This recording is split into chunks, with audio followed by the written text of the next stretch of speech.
καλωσορίσω στη Φιλοσοφική Σχολή, στην εκδήλωση αυτή που είναι αφιερωμένη σε ένα από τα ωραιότερα και πιο σημαντικά λυρικά ποίηματα της παγκόσμιας λογοτεχνίας, το Συνέδριο των Πουλιών, του μεγάλου Πέρση ποιητή Φαρίντ-Ουντίν Ατάρ της Νισαπούρ.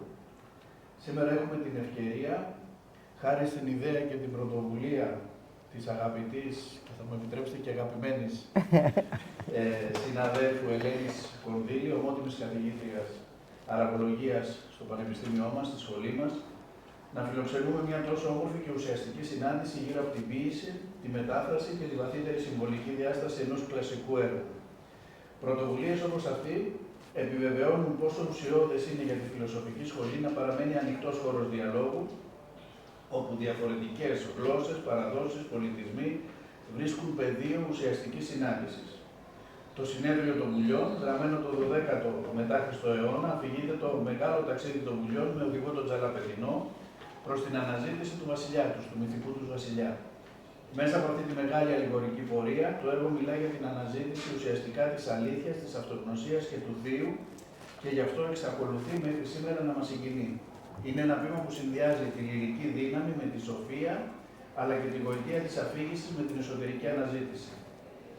Μας τιμά ιδιαίτερα το γεγονός ότι η σημερινή εκδήλωση φέρνει κοντά μας μια εξαιρετική έκδοση των εκδόσεων Έποψ, μια έκδοση που αποδεικνύει πόσο ουσιαστικό είναι να φτάνουν στο ελληνικό κοινό έργα με φροντίδα, ευαισθησία και αισθητική ποιότητα. Στην έκδοση αυτή περιλαμβάνεται η απόδοση και ανθολόγηση αποσπασμάτων στα ελληνικά από την καταξιωμένη συγγραφέα και μεταφράστρια Ανθή Λεούση, ενώ την εικονογράφηση υπογράφει ο Αυστριακός ζωγράφος Γκέραρτ Μπρέτσου, πλαισιώνοντας το έργο με έναν ιδιαίτερα ατμοσφαιρικό και εκλεπτισμένο πολύχρωμο εικαστικό κόσμο. Όλα αυτά προσδίδουν στο βιβλίο χαρακτήρα όχι μόνο εκδοτικής ποιότητας, αλλά και ιδιαίτερης αισθητικής πληρότητας. Θα ήθελα να καλωσορίσω επίσης θερμά και να ευχαριστήσω τη σημερινή μας ομιλήτρια, την κυρία Αναστασία Καραστάτη, μεταφράστρια και επιμελήτρια εκδόσεων με σπουδές φιλοσοφίας και στο Πανεπιστήμιό μας, στο Εθνικό Καποδιστριακό Πανεπιστήμιο Αθηνών, αλλά και στο Παρί τη Σορβόνη και με μακρά παρουσία στον χώρο της μετάφρασης και της επιμέλειας βιβλίων.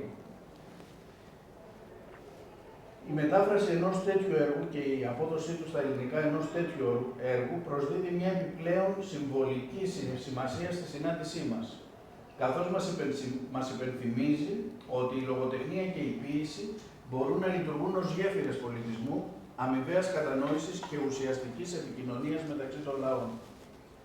Ίσως ακριβώς αυτό να είναι και το πιο πολύτιμο μήνυμα της σημερινής εκδήλωσης. Τα μεγάλα κείμενα ξεπερνούν τα σύνορα και εξακολουθούν να μας ενώνουν. Θα ήθελα να ευχαριστήσω θερμά την κυρία Κορδίλη για τη συνεχή σταθερή προσφορά της, με τη φροντίδα της οποίας ανοίγουν καινούργιοι δρόμοι στην Φιλοσοφική Σχολή. Την έχω ζήσει την κυρία Κορδίλη στα τελευταία χρόνια μου ως φοιτητής και πολύ περισσότερα ως συνάδελφος. Ξέρω την αγάπη της για το γνωστικό της αντικείμενο, ξέρω την αγάπη της για τη σχολή και το αποδεικνύει και μετά την αφιπηρέτησή της, με συνεχόμενες εκδηλώσεις, συνεχόμενες ομιλίες, συνεχόμενες δράσεις, πράγμα το οποίο αποδεικνύει ότι αυτή η σχολή μας γέννησε, μας ανέθρεψε, αλλά και συνεχίζει να μας ταΐζει πνευματικά, ακόμη και μετά την απομάκρυνσή μας από αυτή. Σας ευχαριστούμε πολύ, ευχαριστώ πολύ για όλες σας τις δράσεις, για την πορεία σας μέσα στη σχολή και εύχομαι η σημερινή εκδήλωση να μας προσφέρει γνώση, χαρά, αλλά και αληθινή πνευματική και αισθητική απόλαυση. Μια αφορμή να ξανασκεφτούμε μέσα από την ποίηση το δικό μας ταξίδι προς τη γνώση, την αλήθεια και την αυτογνωσία. Σας ευχαριστώ πολύ, καλή επιτυχία και να ζητήσω συγγνώμη επειδή έχουμε κοσμητεία σήμερα, έχουμε συνεδρίαση της κοσμητείας αυτή την ώρα, ότι θα αναγκαστώ να φύγω σε λίγο, αλλά να ξέρετε ότι σίγουρα θα υπάρξει και καινούργια εκδήλωση με την κυρία Κορδίλη, που σας περιμένουμε όλους, με την ελπίδα να είμαι και εγώ εδώ, να μπορέσω τελικά να παρακολουθήσω τόσο ενδιαφέρουσες συναντήσεις. Σας ευχαριστώ πολύ. Δεν μπορώ να πω τίποτα εγώ τώρα.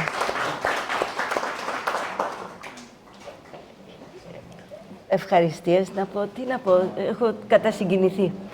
Χίλια ευχαριστώ για ό,τι είπατε. Το ότι το Πανεπιστήμιο Αθηνών είναι και η Φιλοσοφική Σχολή είναι το σπίτι μας, είναι αλήθεια. Αγαπητοί φίλοι, καλησπέρα σας. Έχω κατασυγκινηθεί με αυτά που είπε ο κύριος Κοσμήτωρας και γι' αυτό, αν κάνω λάθη, να τα ρίξετε σε αυτόν και όχι σε μένα. Λοιπόν, θα είμαστε δύο ομιλητές. Η Αναστασία Καραστάθη θα μιλήσει μετά. Επειδή το θέμα το δικό μου είναι πιο γενικό, Manticultae, τι στο καλό είναι, θα μιλήσω πρώτη εγώ. Σελίδα 9 του βιβλίου Εκδόσεων Έποψ. Δοξάστε το δημιουργό που δίνει ψυχή στη σκόνη, να σαλέψει και να ζει. Τίποτε πιο πολύ δεν είναι η γη από σκόνη εμπρός του. Κι είναι το ρόπτρο μοναχά ουράνιας θύρας. Διάλεξα αυτούς τους στίχους από την αρχή. Το συνέδριο των πουλιών είναι ένα μυστικιστικό έπος. Ένα ταξίδι από το χρόνο και τις περιπέτειές του στον μη χρόνο. Και το πέραν της όποιας ουτοπίας. Πότε δημιουργήθηκε? Δημιουργήθηκε μια δύσκολη εποχή. Τα τέλη του 12ου αιώνα, ο οποίος ήταν ένας αιώνας κίνησης προς δυσμάς των Τούρκων, μέσα από το κεντρασιατικό ιστό, όπου ετοιμάζεται η έφοδος των Μογγόλων, και ένας αιώνας εγκαθίδρυσης της Δύσης στην Ανατολή, κακή ώρα, όπως τώρα, ήταν η εποχή των Σταυροφοριών, δύο κινήσεις που καταλήγουν στο 1204, την κατάληψη της Κωνσταντινούπολης από τους Δυτικούς, και το 1258 την κατάληψη της Βαγδάτης από τους Μογγόλους. Οπότε αυτός ο αιώνας πραγματικά είναι από τους πιο φρικτούς της ιστορίας. Σιγά σιγά αυτόν τον αιώνα, τον 13ο, είπαν όλοι. Ξεκινάει η Πόκοφα το 1200 και το 14ο αιώνα. Το τι θα γίνει με την Πανόλη τα ξέρουμε λίγος πολύ όλοι. Σε αυτές τα δύσκολα χρόνια λοιπόν, που δεν υπάρχει πουθενά ειρήνη, οι άνθρωποι αναζητούν την ειρήνη. Δεν φαίνεται.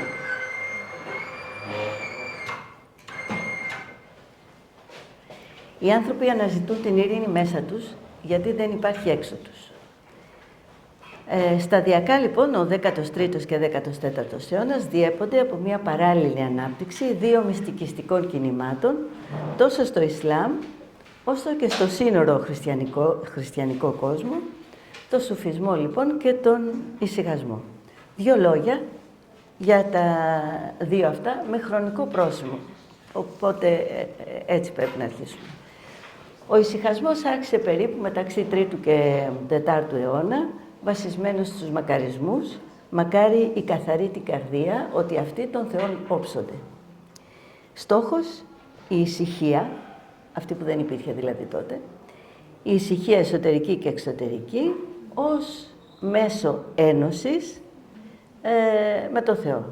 Αυτό το κίνημα άρχισε ως έξοδος, και έτσι άρχισε εκεί που υπήρχε έρημος, δηλαδή μακριά από τον αστικό ή αγροτικό ιστό, εκεί που υπήρχε το τίποτα, Σύρο-Παλαιστίνη και Αίγυπτος. Η μέθοδος, όπως βλέπετε, διπλή. Μυητική διδασκαλία. Μυητική σημαίνει κλείνεις τα μάτια και παραδίδεσαι. Σε ποιον? Στον γέροντα, στον προεστώτα. Και διαρκής νοερά προσευχή, η οποία νοερά προσευχή ξεκινάει από το νου, μπαίνει στην καρδιά, άρα σώμα και ψυχή ενώνεται. Και έτσι ενώνεται άνθρωπος και Θεός. Τον 7ο αιώνα, καταλυτική παρουσία, το έργο ενός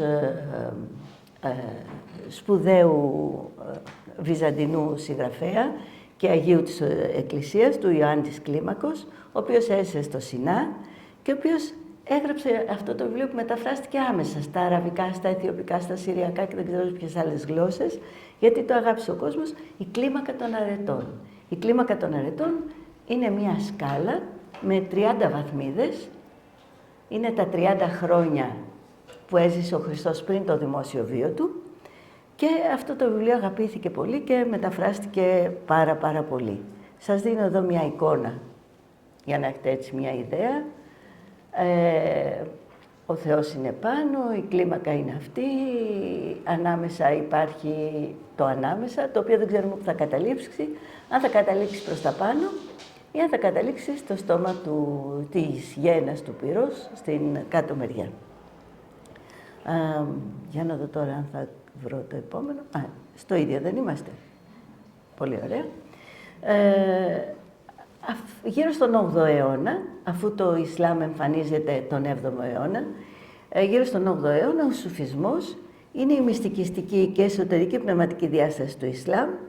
Στόχος, άμεση σύνδεση με το Θεό μέσω της κάθαρσης του έσω και μέθοδος, περίπου ίδια, μυητική σχέση μεταξύ του γέροντα και του μαθητή και επίσης δίκρα, που σημαίνει μνήα, άρα και εκεί καρδιακή προσευχή, νοερά προσευχή, επανάληψη του ονόματος του Θεού και αργότερα γύρω στο 14ο αιώνα και το περίφημο Σαμά, ο χορός των Σούφι. Αρχές λοιπόν του 8ου αιώνα, για να δούμε αν έχουν σχέση αυτά τα πράγματα, αρχές του 8ου αιώνα, πάμε πίσω στα 700, ο ιδρυτής των Αβασιδών, οι οποίοι Αβασίδες έχουν έδρα τους εκεί την Ανατολή, τη Βαγδάτη, ο Μουχάμαντ Αμπάς, λέει: οι κάτοικοι της Αραβικής Χερσονήσου, δηλαδή προς τη Μεσόγειο, η σημερινή, Σαουδική Αραβία, τα έχουμε μάθει τώρα, λόγω των γεγονότων, έτσι. Τώρα ξέρουμε καλά την ιστορία, δυστυχώς. Οι κάτοικοι της Αραβικής Χερσονήσου, λέει λοιπόν ο Αμπάς, είναι άνθρωποι ελεύθεροι και πολλοί από αυτούς αιρετικοί. Είναι Βεδουίνοι, που είναι σχεδόν άπιστοι. Ή μουσουλμάνοι με χριστιανικές συνήθειες. Για το πόσο δηλαδή υπάρχει επαφή. Αυτά και πολλά άλλα για τους παραλληλισμούς ανάμεσα στον Ανατολικό Χριστιανισμό και το Ισλάμ, αλλά δεν είναι της παρούσης. Ας προχωρήσουμε τώρα να δούμε ποιος έγραψε αυτό το μυθιστόρημα. Ναι, γιατί είναι και μία μυθιστορία, όπως θέλετε πέστε του. Ο Ατάρ, ο οποίος που γεννήθηκε στην Νισαπούρ. Βλέπετε που είναι η Νισαπούρ στον ένα χάρτη. Είναι περίπου 400 χιλιόμετρα, 300 με 400 χιλιόμετρα από την Κασπία θάλασσα. Και στην άλλη φωτογραφία, στην άλλη χάρτη τέλος πάντων, βλέπετε που είναι η Βαγδάτη και βλέπετε ψηλά εδώ την Κασπία θάλασσα. Άρα η Βαγδάτη και η Νισαπούρ απέχουν κάπου τόσο. Την Βαγδάτη την κατέστρεψαν οι Μογγόλοι το 1258, όπως είχαμε πει πριν. Το 1221 οι Μογγόλοι είχαν φτάσει στην Νισαπούρ και την είχαν καταστρέψει. Εκεί σε αυτή την Νισαπούρ ζούσε ο Ατάρ, ο οποίος ίσως ακριβώς σφαγιάστηκε όταν μπήκαν οι Μογγόλοι στην πόλη του, στην Νισαπούρ, ή σφαγιάστηκε λίγο αργότερα όταν τον έπιασαν σκλάβο, τον κουράστηκε τέλος πάντων και τελικώς απεβίωσε. Όπως και να γίνει, θα πρέπει να πούμε ότι αν απεβίωσε λοιπόν μεταξύ 1221 και 1230 ήταν για την εποχή του πλήρης ημερών, γιατί είχε γεννηθεί το 1145, άρα ήταν κάπου 70 και κάτι. Ήταν φαρμακοποιός στο επάγγελμα και αρωματοποιός, εξού και το όνομά του Ατάρ, που σημαίνει αρωματοποιός. Ζούσε άνετα στην πόλη του, ταπεινά και ήσυχα. Είχε γοητευτεί από το Σουφισμό, αφοσιώθηκε σε αυτόν και τα έργα του, όλα του τα έργα, είχαν πνευματικό και θρησκευτικό χαρακτήρα. Ως πηγές για την αγιολογία και τη φαινομενολογία του Σουφισμού, τα έργα του έχουν μέχρι σήμερα τεράστια αξία. Και τα έργα του δεν είχαν πάντα αυτή την αξία.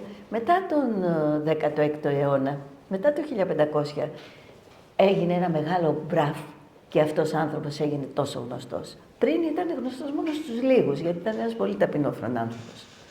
Το έργο για το οποίο θα μιλήσουμε, το Μαντέ Κολτάιρ, αυτό το ολοκλήρωσε, από ό,τι έχουν βρει μια χρονολογία, το 1177. Το έργο αυτό τον έκανε πραγματικά διάσημο, εκεί γύρω στο 15ο αιώνα. Τι είναι αυτό το έργο, το είδος του έργου? Το είδος του έργου είναι μαθνεβή. Τι σημαίνει μαθνεβή? Η λέξη αυτή Είναι αραβικής προέλευσης. Εν τω μεταξύ, εγώ είμαι αραβολόγος, παρουσιάζω ένα περσικό κείμενο, ντροπή μου. Δεν έχουμε Ιρανολόγο στο Πανεπιστήμιο. Αλλά να ξέρετε ότι ανάμεσα στον αραβικό κόσμο και τον ιρανικό κόσμο, στο θέμα της λογοτεχνίας, η σύνδεση είναι πάρα πολύ έντονη. Έτσι λοιπόν, μαθνεβί που λένε οι Πέρσες, μαθναουί που λένε οι Άραβες, είναι μια αραβική λέξη που σημαίνει δύο. Άρα, μαθναουί είναι ένα μακροσκελέστατο ποίημα, το οποίο έχει πάντα δύστιχα. Αυτά τα δύστιχα ξεκίνησαν από έναν Πέρση ποιητή, το Ρουντακί, ο οποίος πέθανε το 940. Το μαθναουί λοιπόν, η μαθνεβί, είναι συνήθως ένα παιδαγωγικό και αλληγορικό έργο και όπως βλέπετε το έξω και το μέσα, το κάτω και το πάνω συνδέονται, έχει πάντα παιδαγωγικό και αλληγορικό χαρακτήρα και το ανάμεσα είναι οι εικόνες που βλέπετε. Είναι τα πουλιά. Ο τίτλος λοιπόν του έργου τώρα, Mantic Altair, τι σημαίνει? Mantic, και αυτό αραβική λέξη, και Altair. Altair είναι τα πουλιά, γενικά, όλα μαζί τα πουλιά. Mantic μπορεί να σημαίνει ομιλία, λόγος, ικανότητα και διασαφήνιση του λόγου. Δηλαδή, όχι μόνο ομιλία και έκφραση, αλλά και λογική. Και όντως, στα αραβικά, ilm al-mantik σημαίνει ακριβώς η επιστήμη της λογικής. Και γι' αυτό λίγο αργότερα, όταν μετέφρασαν, όχι λίγο αργότερα, πολύ νωρίτερα σε σχέση με το έργο του 12ου και 13ου αιώνα που είμαστε εδώ, πολύ νωρίτερα, όταν τον 8ο αιώνα μεταφράστηκαν στα αραβικά η λογική του Αριστοτέλη, πήρε ακριβώς το όνομα Mantic Αρίστου, η λογική του Αριστοτέλη. Άρα λοιπόν, ο τίτλος στα ελληνικά, το συνέδριο των πουλιών, η γλώσσα των πουλιών ή ό,τι άλλο, είναι πολύ δύσκολο να μεταφραστεί. Και μόνο όταν καταφέρουμε και μπούμε μέσα στο ζήτημα του κειμένου, θα καταφέρουμε να καταλάβουμε τελικά ποιος είναι ο ακριβής τίτλος αυτού του έργου. Το περιεχόμενο του έργου αυτού είναι μακροσκελές. 4.458 δύστιχα. Ας τους λέμε στίχους από εδώ και πέρα, γιατί δύστιχα μου φαίνεται και τη δυστυχία που υπάρχει σήμερα στο Ιράν, εξαιτίας διαφόρων πραγμάτων, οπότε θα λέω στίχους από εδώ και πέρα. Αλλά φανταστείτε τώρα όταν λέμε στίχους, που είναι 2 στίχοι για μας. 4.458 λοιπόν μακροσκελή στίχοι, χωρισμένοι σε 47 τμήματα. Μία εισαγωγή, 45 κεφάλαια και ένας επίλογος. Υπάρχει και ένας άλλος τίτλος για αυτό το έργο, αλλά τελικώς έμεινε πιο γνωστό με το τίτλο Mantic Altair. Αλλά υπάρχει και ο στίχος Maqamat al-Tuyur, που σημαίνει στα αραβικά ακριβώς οι τάξεις, άρα κλίμακα, μην το ξεχνάτε, η κλίμακα των πουλιών. Εδώ, μακάμα, είναι επίσης και οι βαθμίδες του σουφισμού. Ο σουφισμός είχε και αυτός βαθμίδες, είχε και αυτός τη δική του κλίμακα. Άρα, εδώ βρισκόμαστε στην ίδια ακριβώς λέξη και όλα αυτά συμβολίζουν η κλίμακα αυτή, τα σκαλοπάτια αυτά συμφωνίζουν την ανθρώπινη διερεύνηση ενός κόσμου από τη γη προς κάπου αλλού. Εδώ, στη δική μας περίπτωση, είναι τα πουλιά, τα οποία αλληγορικά ψάχνουν το βασιλιά τους, ο οποίος είναι ο βασιλιάς Σίμουργκ. Το πουλί γενικά δεν είναι μόνο αγγελιαφόρος, μην ξεχνάτε και τον Ερμή, αλλά είναι ένα όν που βρίσκεται στο μαγικό ενδιάμεσο. Μαζεμένα λοιπόν τα πουλιά, όλα μαζί, ψάχνουν το βασιλιά τους. Ο έποψ είναι και ο καθοδηγητής τους, θα μας μιλήσει γι' αυτό η Αναστασία, και είναι σε ένα διαρκή διάλογο όλα τα πουλιά μαζί του. Ας πάμε παρακάτω λοιπόν, ας μπούμε μέσα στο έργο, να δούμε πώς είναι. Εδώ τι έχω, ναι, η αρχή του έργου. Μάλλον χάθηκα. Τι έχω κάνει εδώ. Συνήθως χάνομαι. Καιρός να θυμηθούμε τι είπε για μένα ο αγαπημένος μας κύριος Κοσμήτωρας. Λοιπόν, η εισαγωγή είναι περίπου 600 στίχοι. Από τους 4.500, φανταστείτε λοιπόν ότι είναι πολύ μεγάλο κομμάτι. Και σε τι είναι αφιερωμένο αυτό το εισαγωγικό κεφάλαιο, για τι πράγμα μιλάει. Μιλάει για τον Μωάμεθ, μιλάει για τους Ρασιντούν, που είναι οι 4 πρώτοι χαλίφιδες. Μιλάει για τη Ραμπία, που ήταν μια εξαιρετική σούφη γυναίκα. Δίνει διάφορες ιστορίες και τελειώνει με την προσευχή του Μωάμεθ. Άρα έχει καθαρά ισλαμικό χαρακτήρα. Στο τέλος αυτής της προσευχής λοιπόν του Μωάμεθ υποτίθεται, ακούστε, είσαι άνθρωπος της αλήθειας όπως ο Αμπού Μπάκρ, ο πρώτος χαλίφης, και της γνώσης όπως ο Αλή, ο τελευταίος χαλίφης, αλλά και κάτι άλλο. Ο Αλή είναι και ο πατέρας των Σιητών αργότερα. Όχι, δεν είσαι αυτά μόνο. Είσαι άνθρωπος της λαγνίας, άπιστος κάθε στιγμή. Γι' αυτό πρώτα κατάστρεψε την άπιστη ψυχή σου και γίνε πιστός. Βλέπουν το 2 που λέγαμε για τα Μαθναουί, εδώ.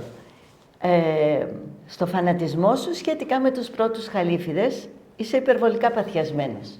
Εδώ είναι μια απάντηση του Ατάρ βέβαια για την διαμάχη που υπάρχει ανάμεσα στους Σουνίτες και τους Σιήτες. Μην είσαι, του λέει, τόσο φανατισμένος. Εκδίδεις μια προφητική εντολή υπέρ του Αλή. Μην το κάνεις. Αλλά δεν πρέπει μόνο να αποδέχεσαι τις εντολές του νόμου, αλλά να ξέρεις τι λόγο να χρησιμοποιείς σχετικά με τους φίλους του προφήτη. Θεέ μου, ο φανατισμός για τον οποίο μιλάω δεν είναι μέσα μου. Φύλαξέ με από αυτόν για πάντα. Καθάρισέ με, τι λέω εδώ παρακάτω, καθάρισέ με όπως, έχω χάσει τώρα το, εδώ είναι, το έχω μπροστά μου και δεν το βλέπω.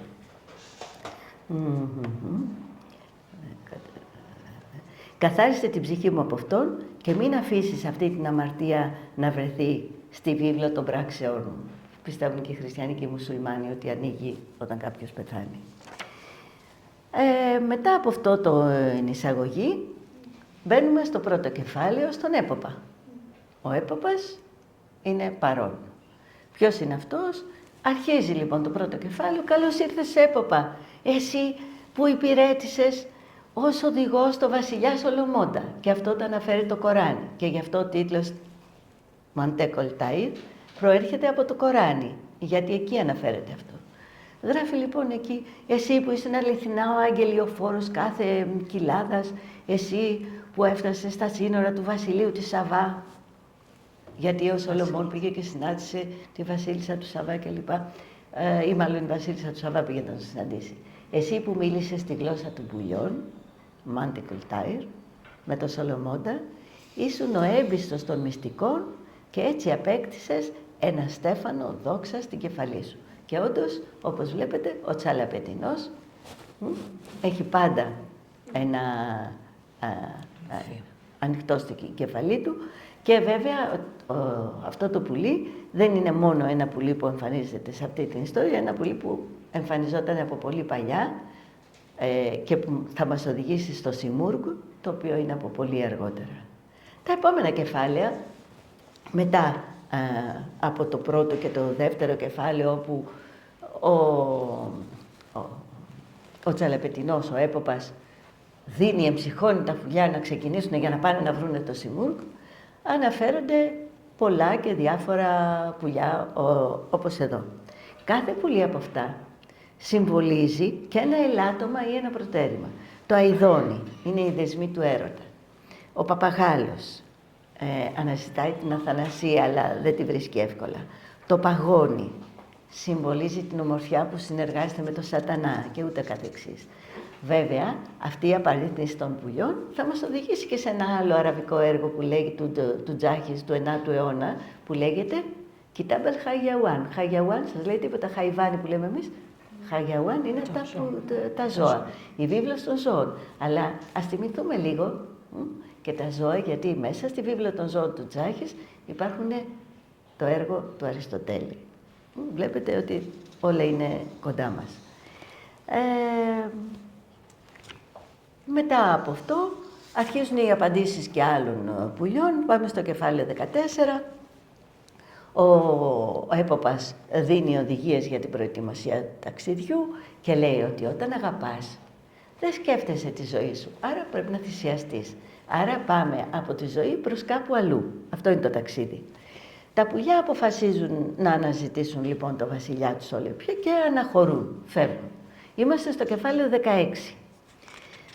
Ακολουθούν όλα αυτά τα κεφάλαια εδώ, στα οποία μέσα στα διάφορα ταξίδια έχει διάφορες παρατηρήσεις. Παραδείγματος χάρη, αρχίζει ο εγωισμός. Και ποια είναι η διαφορά ανάμεσα σε εμάς, όλα τα πουλιά, και σε σένα, έποπα? Γιατί εσύ να είσαι προεστός μας και γιατί εμείς να σε ακολουθούμε? Ο εγωισμός. Απαντάει λοιπόν εκείνος. Αρχίζουν οι άλλοι μετά. Ένας άλλος αρχίζει με την απελπισία. Πώς να πλησιάσω, αφού δεν έχω τίποτα καθαρό μέσα μου, τίποτα καθαρό πάνω μου? Η απελπισία. Παρακάτω, ένας άλλος λέει, ο διάβολος διαγείρει την υπερηφάνειά μου και με εμποδίζει να πάρω οδηγό όταν πρέπει να μπω σε αυτό το μονοπάτι. Ένας άλλος παρακάτω λέει, εγώ αγαπώ το χρυσάφι. Και βέβαια κάθε φορά ο έποπας δίνει τις συμβουλές και καθοδηγεί τα πουλιά. Και όταν φτάνουμε στο κεφάλαιο 38, είπαμε ότι είναι 47 όλα. Βλέπετε, είμαστε τώρα πάρα πάνω από τη μέση. Τότε αρχίζει η αναφορά στις 7 κοιλάδες. Άρα για να φτάσεις εκεί πρέπει να έχεις ήδη μοιηθεί σε πάρα πολλά πράγματα. Εδώ λοιπόν η περιγραφή, υπάρχει η αναφορά ενός 22ου πουλιού μετά από όλα αυτά και η κοιλάδα της μαθητείας είναι η πρώτη. Μαθητεία στα αραβικά λέγεται ταλάμπ. Σας θυμίζει τίποτα? Μπράβο, Ταλιμπάν. Σκεφτείτε λοιπόν τώρα τι διαφθορά, θα έλεγα, της πραγματικής μαθητείας και κάποιον οι οποίοι μας είναι γνωστοί από έναν τρόπο που δεν θα τον θέλαμε να τον ξέρουμε έτσι, αλλά τέλος πάντων. Η πρώτη λοιπόν είναι η κοιλάδα της μαθητείας και σε αυτή την κοιλάδα της μαθητείας και στην απαρίθμηση που κάνει μετά ο Τσαλαπεντινός, ο έποπας, λέει κανείς δεν έχει επιστρέψει στον κόσμο αφού έχει διανύσει αυτό το δρόμο. Τώρα δηλαδή εδώ που φτάσατε δεν υπάρχει. Ο γυρισμός είναι άλλο πράγμα. Ποιος είναι αυτός ο γυρισμός και γιατί δεν υπάρχει γυρισμός? Λοιπόν, σας έχω τώρα εδώ τις δύο εικόνες, σουφισμός και ησυχασμός. Η κλίμακα που την είδατε και πριν. Ωραία. Κοιτάξτε και στις δύο, κάτω-κάτω, τι θα δείτε? Το έχω εκεί πέρα σε μεγάλο και από τη μια μεριά υπάρχει το θηρίο της κόλασης, στην κλίμακα του Ιωάννη και από την άλλη μεριά, στα Μάντι Κουλτάιρ, υπάρχει και εκεί ένα θηρίο, στο οποίο κινδυνεύεις να βρεθείς. Μπορεί λοιπόν να πας προς τα κάτω ή να πας προς τα πάνω και όταν πας προς τα πάνω θα δεις ή το Χριστό ή θα ενωθείς με το Σιμούργκ από την άλλη μεριά. Και ας σημειωθεί ότι σε αυτό το ταξίδι επαναλαμβάνει ο Ατάρ πάρα πολλές φορές ότι για να γίνει αυτό το ταξίδι και να φτάσεις κάπου χρειάζεται ένας γέροντας, σέιχ, ή ένας προεστώτας που λέγαμε εμείς από την άλλη μεριά. Η δεύτερη κοιλάδα είναι η κοιλάδα του έρωτα. Δηλαδή, αφού πρώτα αναζητήσεις, μετά αγαπάς. Ισκ είναι ο έρωτας. Την ξέρετε τη λέξη στα ελληνικά? Ελάτε ρεμπέτικα, θυμηθείτε. Ο Ασίκης. Ο Ασίκης είναι ο τύπος που είναι βαθιά ερωτευμένος. Ισκ λοιπόν είναι ο θείος έρωτας. Εδώ. Η τρίτη κοιλάδα είναι η κοιλάδα της γνώσης, αλλά όχι της γνώσης απλώς της λογικής, μιας γνώσης βαθιάς που κατεβαίνει στην καρδιά. Είναι η γνώση και η ενόραση που έρχεται. Η τέταρτη κοιλάδα, όταν πια δηλαδή φτάσεις και έχεις αναζητήσει και δεν σκέφτεσαι τη ζωή σου, θέλεις να κατευθυνθείς κάπου, όταν αγαπήσεις αυτό που ακόμη καλά δεν το ξέρεις και όταν αρχίσει σιγά σιγά η καρδιά σου να πληροφορείται για αυτό το πράγμα, τότε αρχίζεις πια και είσαι ανεξάρτητος, δεν σε νοιάζει τίποτα. Δεν θέλεις τίποτα, δεν σε συνδέει τίποτα, ούτε θησαυρή, ούτε τίποτα απολύτως, γιατί ο κόσμος όλος είναι μηδαμινός μπροστά σε αυτό που υποψιάζεσαι. Άρα είσαι πια στην 4η κοιλάδα, την κοιλάδα της ανεξαρτησίας. 5η κοιλάδα, η κοιλάδα της ενότητας. Εδώ είναι η λέξη ταουχίντ, που είναι, θα λέγαμε, ένα δόγμα του Ισλάμ, γιατί ταουχίντ είναι ο ένας και μοναδικός Θεός, ο Αλλάχ. Αλλά εδώ ταουχίντ είναι κάτι άλλο. Είναι τι? Ότι αυτός ο κόσμος, εδώ, μας γράφει κάπου και το αναφέρω και εγώ εκεί, ένας λόγιος απευθύνεται σε έναν σαλό και του λέει, τι είναι ο κόσμος, εξήγησέ μου. Και ο σαλός, ο τρελός, του λέει, αυτός ο κόσμος που είναι γεμάτος τιμή και ατιμία, είναι σαν φοίνικας, φτιαγμένος από κερί, χρωματισμένο με 100 χρώματα. Αν κάποιος αγγίξει και κρατήσει αυτό το δέντρο σιγά σιγά γίνεται ξανά μια άμορφη μάζα κεριού και τα χρώματα όλα γίνονται ένα μέσα στο κερί. Μέσα σε αυτή την ενότητα δεν μπορεί να υπάρξει ούτε εγώ, ούτε εσύ. 6η κοιλάδα, η προτελευταία, είναι η κοιλάδα της απόλυτης έκπληξης, της αμηχανίας, το δέος μπροστά σε αυτό. Και εγώ άκουσα την Κυριακή στην εκκλησία που ήταν οι μυροφόρες που είχαν πάει στον τάφο του Χριστού και εκεί για πρώτη φορά νιώθουν την Ανάσταση και λέει είχε λάβει αυτάς τρόμος και έκστασης και ουδενή ουδέν ύπων. Να το θυμάμαστε αυτό το ουδενή ουδέν ύπων.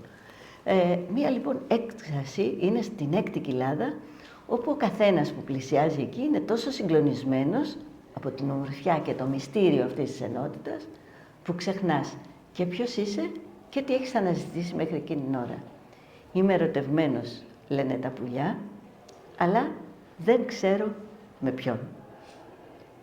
Και όταν πια φτάνουν στην 7η κοιλάδα, εκεί θα συναντήσουν και το Σιμούργκ. Η 7η κοιλάδα είναι η κοιλάδα που στα αραβικά λέγεται φάκρα ουαφανά. Είναι της πτωχίας, θα λέγαμε, και της εκμυδένησης. Εδώ βλέπεις να χάνονται σε μια ναχτίδα μόνο του νοητού ηλίου όλα τα εκατομμύρια σκιών που σε περικύκλωναν μέχρι τότε, κύριε Πλάτωνα. Η παραβολή με το κερί και τις πεταλούδες εδώ, αυτή θα την πούμε μετά. Η κοιλάδα της φτώχειας και του θανάτου είναι τελικά το τελικό στάδιο της εκμυδένησης. Όταν πεθάνει το εγώ, τότε μπορεί η ψυχή να ζήσει μέσα στο θείο. Αυτή είναι η αναφορά. Στο επόμενο κεφάλαιο, είμαστε πια προς το τέλος, έχουμε φτάσει στην 7η κοιλάδα, τα πουλιά βρίσκονται στο προορισμό τους και τώρα είναι η περιγραφή του τι γίνεται εκεί. Φάνηκε τότε ότι από όλα τα αναρρύθμιτα πουλιά που είχαν ξεκινήσει το ταξίδι, είχαν πια απομείνει 30. Ξεκίνησαν τόσα πολλά στην αρχή και τώρα είναι μόνο 30. Κλίμακα, 30. Γερασμένα, δεν είχαν πια μήτε φτερά, μήτε πούπουλα. Είχαν αλλοιωθεί. Σχεδόν ούτε κεφάλι ούτε πόδια. Αλλά αυτά τα πουλιά, σε αυτή την κατάσταση που ήταν, βρήκαν νέα ζωή στο φως του Σιμούργου. Ή Σιμόργου, όπως θέλετε πείτε το. Όλα όσα είχαν κάνει προηγουμένως, καθαρίστηκαν και έσβησαν από τις καρδιές τους. Ο κοντινός ήλιος έριξε τις ακτίνες τους πάνω τους και οι ψυχές τους έλαμψαν. Τότε, στην αντανάκλαση των προσώπων τους, αυτά τα 30 πουλιά είδαν το πρόσωπο του υπερκόσμιου Σιμούργ. Όλοι τότε έπεσαν σε έκπληξη. Δεν ήξεραν αν είχαν παραμείνει οι ίδιοι, αν αυτοί ήταν ή αν είχαν γίνει ο Σιμούργ. Τελικά βεβαιώθηκαν ότι πραγματικά ο Σιμούργ ήταν εκεί και ο Σιμούργ ήταν αυτά τα 30 πουλιά. Γιατί όντως εδώ πρέπει να δούμε ποιος ήταν ο Σιμούργ και τι σήμαινε. Χαίρετε. Πρόκειται για ένα μυθικό πουλί, ενίοτε με κεφάλι σκύλου, γνωστό σε όλη την Κεντρική Ασία και στην Κίνα, με διάφορα ονόματα και με θεϊκές δυνάμεις, κυρίως θετικές, αλλά όχι πάντα, αυτό το έμαθα από την Αναστασία. Το Σιμούργκ έχει μια τελείως μαγική μακροσοεία και όλα τα άλλα, τα μαγικά ή θρυλικά πτηνά που υπάρχουν συνδέονται με αυτόν, όπως συνδέεται και με κάτι που εμείς γνωρίζουμε πολύ καλύτερα, που είναι ο φοίνικας. Ο φοίνικας, ο οποίος είναι και αυτός πρικισμένος με μακροζωία και ο οποίος καταναλώνεται από φωτιά και αναγεννάται μέσα από τις τάχτες του. Συμβολίζει και αυτό, έτσι γίνεται και με το Σιμούργκ, συμβολίζει και αυτό μια νέα Ανάσταση μέσω του θανάτου και συχνά έχει ταυτιστεί και με το περιστέρι του Αγίου Πνεύματος, ένα σύμβολο ενεργού νοημοσύνης ή εσωτερικής καθοδήγησης.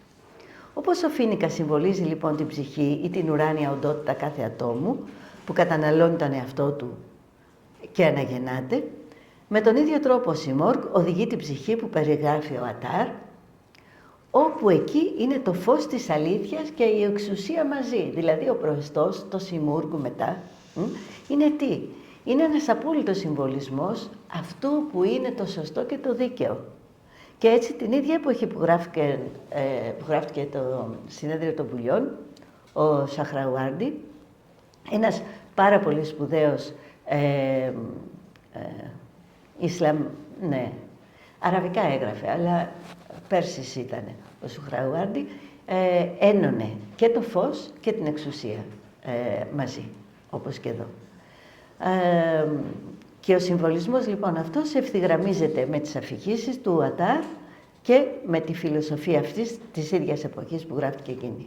Η δεύτερη πνευματική αναγέννηση επαναλαμβάνεται στους Πέρσες μεστικιστές και συμπεριλαμβάνεται σε αυτούς και ο Τζελαντίν Ρουντμί, τον οποίο τον έχετε ακούσει σίγουρα, και στον οποίο δείχνω, εντάξει, τα σκίτσα αυτά δεν έχουν καμία σχέση με την πραγματικότητά της, όμως είναι πώς αποδίδονται από τον πολιτισμό. Κοιτάξτε, και τον Ατάρ τον έχω σε μικρότερο και το Ρουμί σε μια παρόμοια κίνηση. Ο Ρουμί έλεγε ότι ο Ατάρ ήταν ο πνευματικός του πατέρας και έλεγε και αυτός πέθανε πριν πεθάνεις. Στο συγκεκριμένο έργο, στο Μαντεκολτάρ, ο Σιμούργκ είναι ο βασιλιάς των πουλών και κατοικεί στις κορφές του όρους Καφ. Το όρος Καφ και ο Σιμούργκ που είναι δίπλα. Τι είναι αυτό το όρος Καφ? Καφ είναι ένα γράμμα του αραβικού αλφαβήτου, το οποίο αναφέρεται πολλές φορές στο Κοράνι και γι' αυτό έχουν γραφτεί πολλά και για την αριθμολογία και τη σχέση του με λοιπά. Το Καφ όμως είναι και κάτι άλλο. Το όρος Καφ θεωρείται ότι είναι ένα Τζέμπελ Καφ, ένα μαγικό μέρος, το οποίο είναι ένα όριο. Είναι ένα όριο το οποίο φυτρώνει πάνω στη θάλασσα, βαστιέται πάνω σε ένα βόδι, το βαστάει ένας άγγελος και το ίδιο το βουνό είναι πάνω στα φτερά του αγγέλου και χωρίζει λοιπόν αυτό τον κόσμο από τον άλλο κόσμο. Για ποιο λόγο άραγε αυτό το βουνό ονομάζεται Καφ? Θα μου πείτε ότι είμαι χαζή και είμαι, το παραδέχομαι, αλλά εγώ βάζω να κοιτάξετε τη λέξη Καφ εκεί, με ένα μακρό αλφα, εδώ. Βλέπετε το πάει αυτό το πράγμα ή δεν πάει? Όχι, δεν πάει, εντάξει, δεν πειράζει. Και κοιτάξτε τώρα και παραδίπλα, να, το έχω εδώ μαζί, οπότε είμαστε εντάξει. Καφ, που είναι το βουνό, και Καφ, χωρίς το α. Stop. Εδώ σταματάς. Εγώ στέκομαι και σε αυτό λοιπόν, εδώ που όλα σταματάνε και τίποτα δεν προχωράει. Τα πουλιά έχουν φτάσει. Πού έχουν φτάσει, δεν ξέρουν. Έχουν γίνει ένα με το άλλο πουλί ή όχι. Μπορεί. Έπρεπε τα πουλιά λοιπόν να φτάσουν στο όριο για να συναντήσουν το Σιμούργκ. Αυτό το γράφει ο πολύ σπουδαίος Henri Corbin, ένας πολύ μεγάλος φιλόσοφος, ο οποίος είχε ενθουσιαστεί με τη σιητική φιλοσοφία και με το Σαχρауάρντι και ο οποίος γράφει αυτός ότι, κάτσε να το βρω, εδώ, ότι όταν στρέφουν το βλέμμα τους προς το Σιμούργκ, τα πουλιά, τον βλέπουν. όταν συλλογίζονται τον εαυτό τους, είναι ακόμη ο Σιμούργκ. Γιατί Σιμούργκ στην παλαιά Περσική σήμαινε 30 πουλιά. Είναι τα 30 πουλιά που συλλογίζονται. Και όταν κοιτάζουν ταυτόχρονα προς τις δυο κατευθύνσεις, ο Σίμοργκ και ο Σίμοργκ είναι μια και ίδια πραγματικότητα. Το ταξίδι λοιπόν αυτό είναι μια ανάβαση, είναι μια μοίηση και τα πουλιά φτάνουν πολύ μακριά. Τους κινδύνους τους είδαμε, γι' αυτό το ταξίδι χρειάζεται η μοίηση και χρειάζεται και η αποξένωση. Η μοίηση, κοιτάξτε και εδώ, αν έχουμε χρόνο μετά την ομιλία θα μιλήσουμε γι' αυτό. Η μοίηση, μένεις μακριά από τον κόσμο για να οδηγηθείς κάπου αλλού. Και οδηγείσαι κάπου αλλού όταν περιχαρακωθείς από τον κόσμο και βρεθείς κάπου αλλού. Εδώ σας έχω μία άλλη παράσταση του ποιος φτιάχνει το αλλού. Και εδώ μια γυναίκα το φτιάχνει. Και ο Σιμόργ, εμείς το λέμε Σιμόργ ή Σιμούργ, μέσα σε πολλά κείμενα είναι θηλυκού γένους, τα οποία η γυναίκα είναι, η μητρότητα της Παναγίας είναι. Εδώ το Σιμούργ είναι ένα πουλί θηλυκού γένους και εδώ είναι η προετοιμασία του να φύγει κανείς από αυτόν τον κόσμο για να καταλάβει καλύτερα τον άλλο κόσμο. Άργησα, ζητώ συγγνώμη και σας ευχαριστώ πολύ.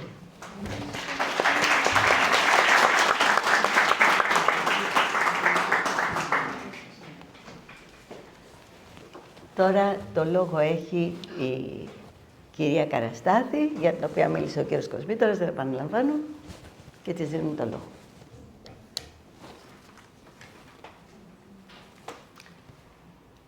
Πολύ παίζα αυτά που θα πω εγώ, σε σχέση με αυτά που είπε η Ελένη. Πολύ παίζα. Η Ελένη με κάλεσε. Λίγο πιο κοντά το μικρόφωνο.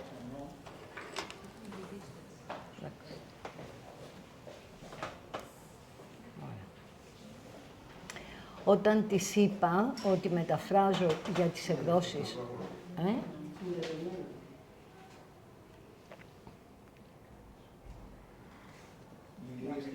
Για τις εκδόσεις EPOPS, πάει καλύτερα. Ακούγεται? Όχι. Θα αλλάξουμε θέση αλλιώς. Όχι, θα Ναι. μικρόφωνο.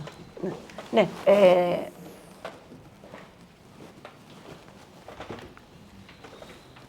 Το ανάβω. Για τις...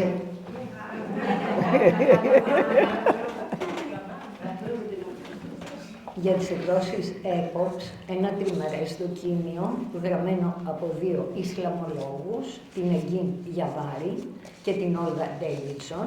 Η Γιαβάρη είναι και ιρανικής καταγωγής, η Όλγα Ντέιβιτσον είναι Αμερικανίδα και έναν ιδιαίτερα γνωστό κλασικό φιλόλογο, τον Γκρέγκορι Νάζ. Ο Νάζ είναι σύζυγος της Ντέιβιτσον. Στα δύο πρώτα μέρη του υπομνήματος αυτού γίνεται λόγος για το ποίημα του Πέρση ποιητή Αντάρ και ας πω πώς ξεκινάει.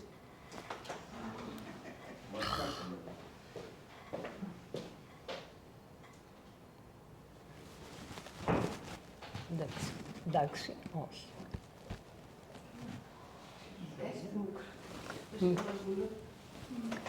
Μήπως κουνήθηκε τίποτε από πίσω, επειδή το πήραμε από εδώ, γιατί εδώ μια χαρά καθόταν αυτό τόση ώρα. Ναι, όχι. Να πάω και εκεί. Αν σηκωθεί, μπορεί να σηκωθεί όρθια. Ναι, μπορώ. Μήπως αυτό το μικρόφωνο είναι καλύτερο. Μπορείς να πας στον υπολογιστή σου ή το... Ναι.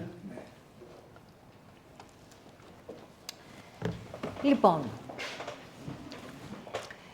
πώς προέκυψε η ιστορία της μετάφρασης. Ο εκδοτικός οίκος, που όπως σας είπα ονομάζεται EPOPS, διάλεξε το όνομά του εμπνεόμενος από το ποίημα του Ατάρ. Οι τρεις ακαδημαϊκοί λοιπόν αποφάσισαν να χαρίσουν στον εκδοτικό οίκο ως δώρο για τα βαφτίσια του το τριμερές αυτό υπόμνημα.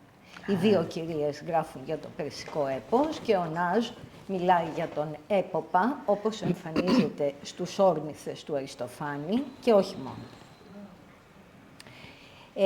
Δεν θα πω πολλά για το πρώτο μέρος, γιατί καλύφθηκα από την Ελένη. Κάθε λογής πουλιά συνάζονται για να διαλέξουν ποιο ανάμεσά τους θα είναι βασιλιάς και όλα διαλέγουν στο τέλος από κοινού το μυθικό πουλί με το όνομα Σιμόργ ή Σιμούργ, που όπως είπε και η Ελένη σημαίνει 30 πουλιά. Το μυθικό αυτό πλάσμα μαρτυρείται γενικότερα στην Ιρανική μυθολογία και διαδραματίζει κρίσιμο ρόλο ως ένας εκ του φτερωτού βασιλείου, φύλακας άγγελος, του Ιρανού ήρωα Ροστάμ ή Ρουστάμ. Αυτός είναι πιο γνωστός από το περσικό έπος του 11ου αιώνα, το Σαχναμέ ή βιβλίο των βασιλέων, που συνέθεσε ο Φερντοσί. Το Σιμόργ μπορεί να ειδωθεί ως πλάσμα αρσενικό, αλλά και θηλυκό. Για να βρουν το βασιλιά τους, τα πουλιά χρειάζεται να κάνουν ένα μακρινό και κοπιαστικό ταξίδι για να φτάσουν στη δυσπρόστη κατοικία του. Το περσιστή λεγόμενο πουλί χοντ-χοντ ή χουντ-χουντ, ο έποψ δηλαδή, ηχοποιεί τη λέξη, τους αφηγείται μια ιστορία και τα πείθει να επιχειρήσουν το ταξίδι. Στον τελικό προορισμό όμως φτάνουν μόνο 30 πουλιά που συνειδητοποιούν ότι τα ίδια αυτά 30 πουλιά είναι το Σιμόργ, που θα μπορούσαμε να το πούμε 30πουλο. Ο διηγητής αναδεικνύεται ο έποψ στη φάση που τα πουλιά δεν έχουν ακόμα άρχοντα και το εντυπωσιακό αυτό πουλί έχει αλλού, στο Κοράνι παραδείγματος χάριν, σχέση με βασιλιάδες και βασίλισσες, με τον Σολομώντα, ο οποίος δηλώνει ότι του έχει δοθεί το χάρισμα να μιλάει τη γλώσσα των πουλιών, και τη βασίλισσα του Σαββά. Σε βασιλιά παραπέμπει όμως ο έποψ και λόγω του λοφείου του, που μοιάζει με στέμμα. Η Ντέιβιτσον επισημαίνει ότι το χάρισμά του δεν μιλάει μόνο τη γλώσσα των πουλιών, αλλά και τη γλώσσα των ανθρώπων. Η επικοινωνία ανθρώπων και ζώων γενικά, αλλά ιδιαίτερα ανθρώπων και πουλιών, είναι σταθερό στοιχείο στην παγκόσμια μυθοποιία. Τα πουλιά είναι μηνύτορες καλών ή κακών γεγονότων. Και αυτό το συναντάμε και στους αριστοφανικούς όρνηθες. Ένα από τα επιχειρήματα για την ανωτερότητα των πουλιών και τη δύναμή τους είναι η προφητική τους ιδιότητα. Ο ιονός, το φαινόμενο δηλαδή ή το σημάδι που θεωρείται ότι προμηνύει το μέλλον, είναι και το πουλί, το μαντικό πουλί. Ως έμπειροι ορνηθοπαρατηρητές οι αρχαίοι αναγνώριζαν τέτοια μηνύματα στο πέταγμα ή το κρόξιμο των πουλιών.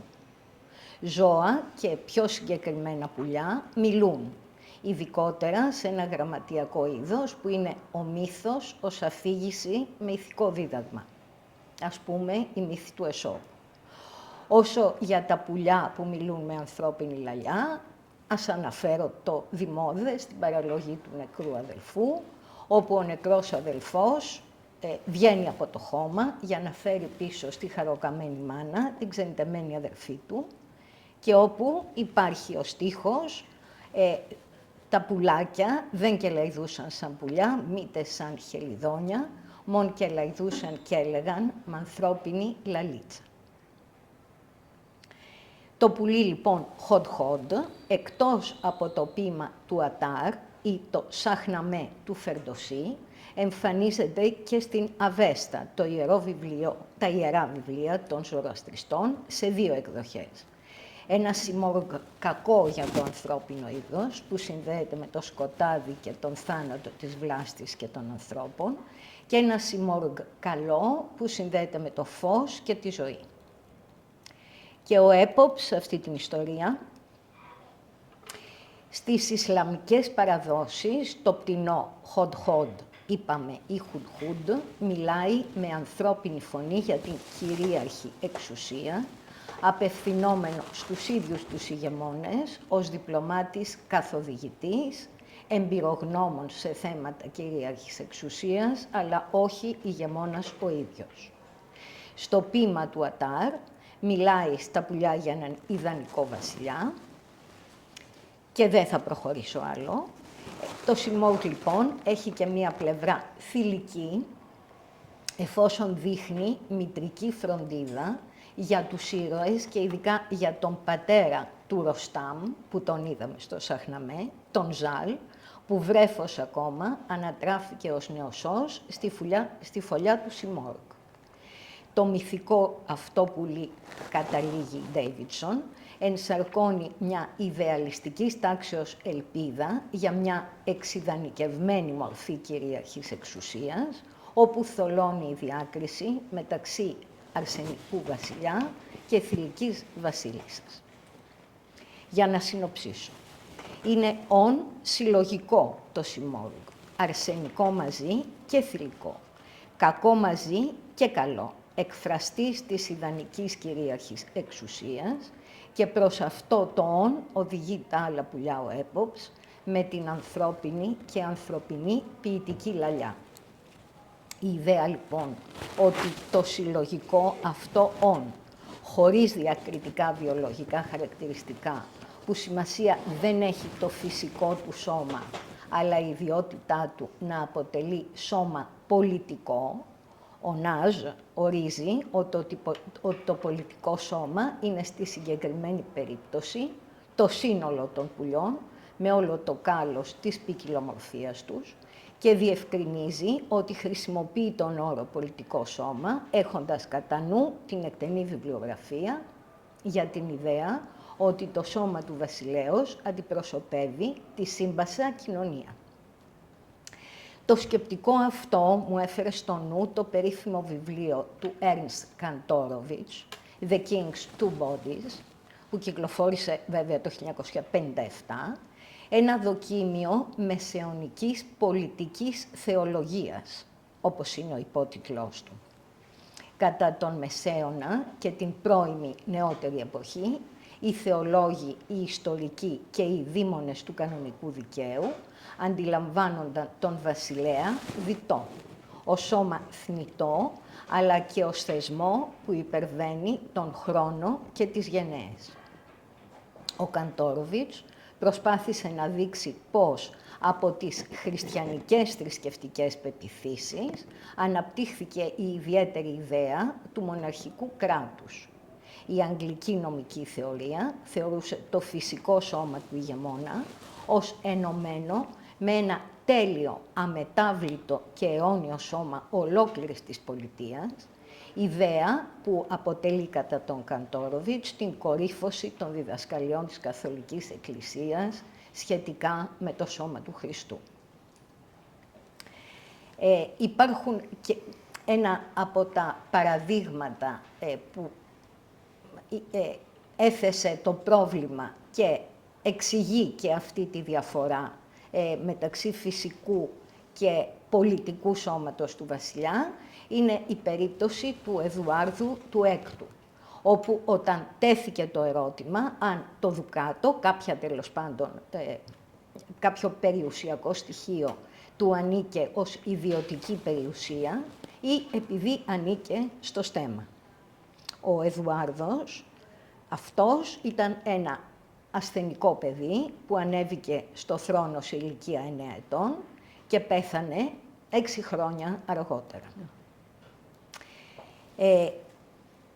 Τίθεται λοιπόν το θέμα και υπάρχει εξήγηση. Το φυσικό σώμα, θεωρούμενο καθεαυτό, είναι σώμα θνητό, που υπόκειται σε ό,τι αναπηρίες προκύπτουν από τη φύση ή από ατύχημα, που υπόκειται στη μειωμένη πνευματική ικανότητα της παιδικής ηλικίας ή των γερατιών.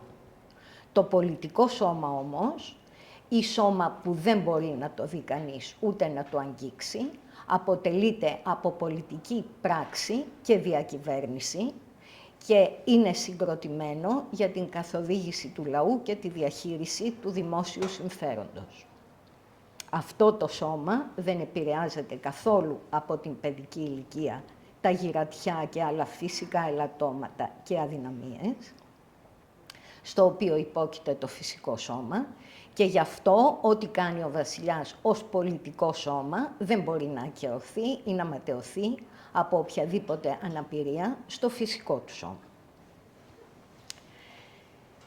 Λοιπόν, είπαμε για τον έποπα, τον εμφανίσαμε ως οδηγητή, που γνωρίζει την ουσία της κυρίαρχης εξουσίας και χειρίζεται όχι μόνο την ανθρώπινη γλώσσα, αλλά και την ποιητική. Ανάλογη, λοιπόν, είναι η μορφή του έποπα στους αριστοφανικούς όρνηθες. Προεισαγωγικά, να θυμίσω λίγο την υπόθεση. Δύο Αθηναίοι φίλοι, ο πονηρός και καταφερτζής Πισθέτερος ή Πισέτερος και ο αφελής Ευελπίδης, που έχουν συχαθεί τη ζωή στην Αθήνα, ψάχνουν το πουλί Τσαλαπετινό, που άλλοτε ήταν άνθρωπος, βασιλιάς και λεγόταν Τυρεύς, για να βρουν σε ποια πόλη μπορούν να ζήσουν ειρηνική και πλούσια ζωή. Ο Τσαλαπετινός δεν έχει να προτείνει τέτοια πόλη και ο Πισέτερος έχει την ιδέα να ιδρύσουν μεταξύ γης και ουρανού την πόλη των πουλιών, την ιδανική πολιτεία με το όνομα Νεφελοκοκυγία, που βέβαια ουτοπική δεν είναι, γιατί τόπο έχει, είπαμε, μεταξύ γης και ουρανού. Ο κλασικός φιλόλογος, που είναι ο Νάζ, για να φωτίσει τον ρόλο του έποπα στους όρνηθες, καταφεύγει στον μύθο. Γιατί ο έποψ δεν ήταν πάντα πουλί, αλλά άνθρωπος που λεγόταν Τυρέας, και ήταν πολεμόχαρος κι αυτός, γιος του Άρη και βασιλιάς των Θρακών. Νυμφεύτηκε την Πρόκνη και απέκτησαν μαζί ένα γιο, τον Ήτη. Η Πρόκνη είχε μια αδερφή, τη Φιλομήλα, που ο Τυρέας τη βίασε και στη συνέχεια της έκοψε τη γλώσσα για να μην μαρτυρήσει το πάθημά της. Η Φιλομήλα όμως ήφανε στον αργαλιό την ιστορία της, τη διάβασε η Πρόκνη και εξοργισμένη έσφαξε τον Ήτη, τον μαγείρεψε και τον έδωσε στον ενυποψίαστο Τυρέα να τον φάει. Οι δύο αδερφές το έσκασαν. Ο Τυρέας, έχοντας καταλάβει τι έκανε τρώγοντας το ίδιο το παιδί του, τις κυνήγησε με τσεκούρι, αλλά προτού τις προλάβει, οι θεοί, εισακούοντας τις παρακλήσεις των δύο γυναικών, τους μεταμόρφωσαν όλους σε πουλιά. Τη Μουγγή Φιλομήλα σε χελιδόνι, που τη βίζει άναρθρα, την Πρόκνη σε αηδόνι, που κελαϊδάει το πένθος της, και τον Τυρέα σε τσαλαπετινό. Ο Τσαλαπετινός αναζητάει παντού τον γιο του και φωνάζει «που». Ας θυμίσω εδώ ότι το όνομα του Τσαλαπετινού στα αγγλικά είναι «χουπού». Και ο Αριστοφάνης εντάσσει αυτούς τους ήχους στο έργο του. Εποποπή-ποπή, που και πι στα αρχαία είναι η ερώτηση για τον τόπο. Και επίσης ήτου, που ακούγεται σαν επανάληψη του ονόματος του Ήτη. Κάνοντας τους ανθρώπινους φθόγκους να ακούγονται σαν λάλημα πουλιών ή πάλι τα τιτιβίσματα να ακούγονται σαν άναρθροι ανθρώπινοι φθόγκοι. Υπάρχει ένα πολύ ωραίο παράδειγμα. Στον στίχο μάλλον 228 έχουμε «Ιο», που είναι ένα επιφώνημα, το οποίο μετατρέπεται σε «ητό», και στο στίχο 229 αυτό το «ητό» γίνεται «ήτο», η προστακτική του ρήματος «ήμι». Έρχομαι. Εδώ ο ήχος του πουλιού μετατρέπεται σταδιακά σε ήχο ανθρώπινο και στο τέλος σε λέξη με νόημα. Ένα άλλο χαρακτηριστικό του έποπα είναι ο ρόλος του ως ενδιάμεσου μεταξύ πουλιών και ανθρώπων. Ιδίως δυνάμει της προηγούμενης ανθρώπινης φύσης του στον αρχαιοελληνικό μύθο. Είναι τόσο ενδιάμεσος που θα πρέπει να τον φανταστούμε σαν ον υβριδικό, στο οποίο το πουλί δεν ξεχωρίζει από τον άνθρωπο. Καθοδηγητικός λοιπόν και ηγετικός ο έποψ είναι επίσης λόγω της σύνδεσής του με τον βασιλιά Τηρέα, με τον οποίο βασιλιά μοιράζεται ως χαρακτηριστικό το στέμμα με τη μορφή λοφείου και την έννοια του επόπτη, του εποπτεύοντος, του φύλακα επομένως, έννοια που την αναγνωρίζουμε και στο όνομα του Τηρέα, από το ρήμα Τηραίο Τηρό, και φαντάζεστε τις επιβιώσεις του στην νεότερη γλώσσα. Ο Νάζ αναφέρει μύθους και για άλλα πουλιά, όπως εκείνον που παραθέτει ο Ησίωδος στο διδακτικό έπος «Έργα και ημέρες» για το αρπακτικό γεράκι βασιλιά, αρσενικό, και το τρυφερό ποιητικό αηδόνι, θηλυκό. Και την αντιπαράθεση ύβρεως, ομής και καταχρηστικής βίας και δίκης, δικαιοσύνης, με το επιμήθειο ότι χωρίς τη δικαιοσύνη είναι βέβαιος ο αλληλοσπαραγμός. Οι δύο αυτοί μύθοι για τον έποπα και την αηδόνα και τον ιέρακα και την αηδόνα συμφύρονται, θα έλεγε κανείς, σε ένα απόσπασμα από τραγωδία του Εσχύλου, όπου το γεράκι παίρνει τη θέση του έποπα και ο έποψ τη θέση του γερακιού.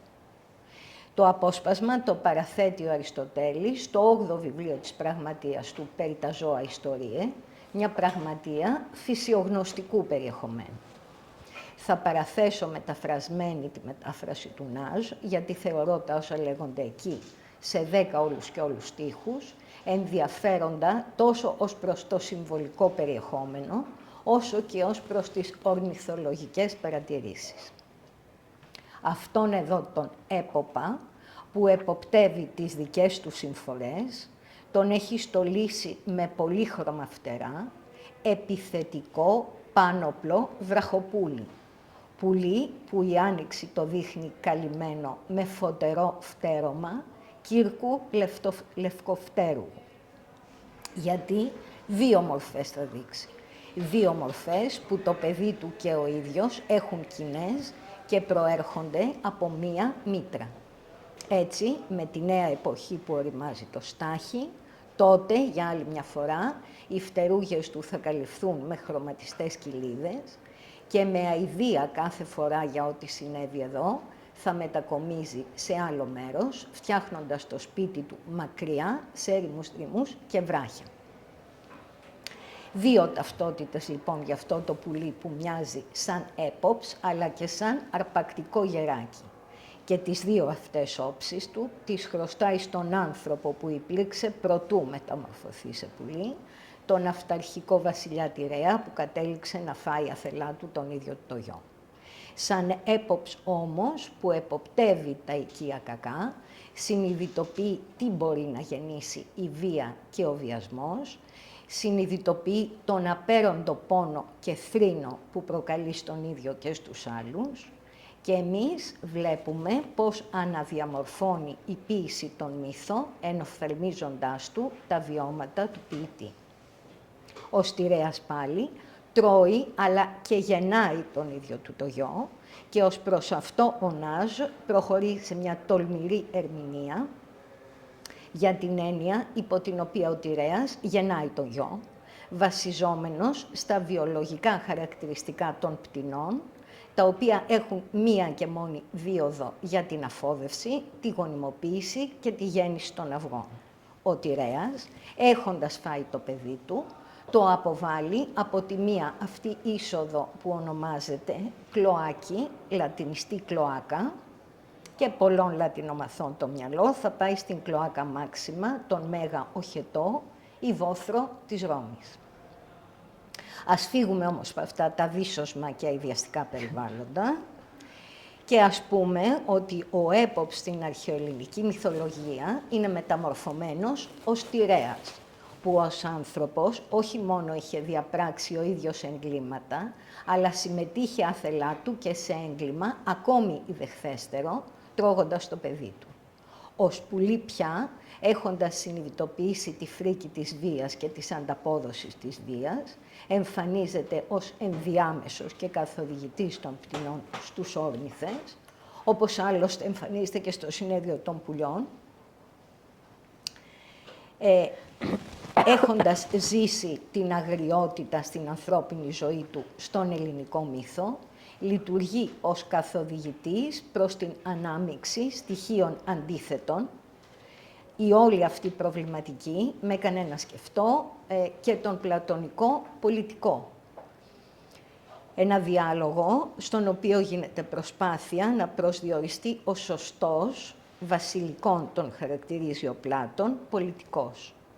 Προς το τέλος του διαλόγου, ο βασιλικός πολιτικός παρουσιάζεται ανάλογος του υφαντή, εφόσον καλείται να συνυφάνει ανώμια στοιχεία που συνυπάρχουν στην πολιτεία, σε μια ανθρώπινη πολιτεία όπου οι ανομοιότητες τόσο των ανθρώπων όσο και των πράξεων δεν επιτρέπουν να λεχθεί οτιδήποτε απόλυτο που να ισχύει για τα πάντα και για πάντα. Για τον βασιλικό πολιτικό το ζητούμενο είναι ο συγκερασμός των υπεναντίων, όπως τα λέει ο Πλάτων, των στοιχείων δηλαδή που είναι αντίθετα αλλά όχι αντιφατικά και επομένως μπορούν να συνυπάρχουν. Τον συγκερασμό άλλωστε των υπεναντίων πρέπει να τον επιδιώκει και ο καθένας στον βίο του, την ιδιωτική του ζωή, αλλά και στην πολιτεία. Χαρακτηριστικό παράδειγμα υπεναντίων στον πολιτικό είναι δύο μέρη της αρετής, όπως η ανδρεία και η σοφροσύνη, και είναι χαρακτηριστικό ότι στην από-κοινού αναφορά τους γίνεται χρήση του διοικού αριθμού, του 2 που είπες κι εσύ.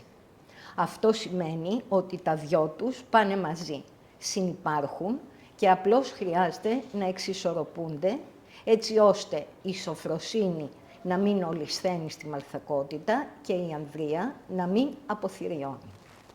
Στην πραγματική πολιτική ζωή, η μόνη λύση για την αρμονική συνύπαρξη είναι η μίξη, η ανάμιξη των ανώμιων και διαφορετικών στοιχείων, σύμφωνα με καθορισμένη δοσολογία, λόγων, όπως επιτάσσει κάθε φορά ο καιρός, η περίσταση.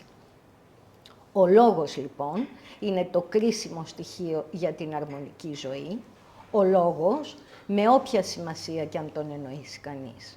Ως λόγο, επιχείρημα και λόγια, μέσω του οποίου επιτυγχάνεται η συνένεση, ή ως αναλογία και αναλογικότητα σε σχέση με τις ικανότητες ή τις ανάγκες, χωρίς ανταγωνισμούς και αγριότητες.